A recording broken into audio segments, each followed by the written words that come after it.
திராட்சைப்பழத்தோட்ட ஊழியத்தின் சார்பாக இயேசுவோடு ஒரு நிமிடம் என்ற நிகழ்ச்சிக்கு உங்களை எல்லாரும் சந்திப்பதில் மிகுந்த மகிழ்ச்சி அடைகிறேன். பைபிளில் ஒரு சின்ன பையன் இருந்தான். அவன் பேர் என்ன பார்த்தீங்கன்னா தாவீது. அந்த தாவீது அவங்க வீட்டில் எதுக்காக வச்சிருந்தாங்க பார்த்தீங்கன்னா, இருக்கையிலே கடைக்குட்டி பையன், ஒரு ஆடு மேய்க்கிற பையன். அவங்க வீட்லயே அவனை ஒரு மறந்து போன ஒரு மகனாக தான் என்ன செஞ்சிருந்தாங்க. அவங்க அப்பா, அவங்க குடும்பத்தில் உள்ளவங்க எல்லாருமே நினைச்சு அப்படி வச்சிருந்தாங்க.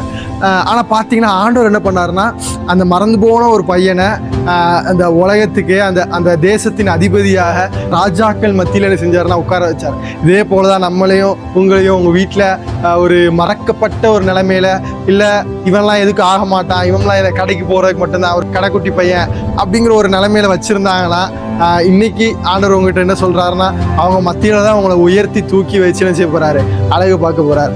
இந்த செய்தியை கேட்குற ஒவ்வொருத்தரையும் கர்த்தர் தாமே உங்களை ஆசீர்வதித்து உங்களை உயர்த்துவாராக. ஆமென்.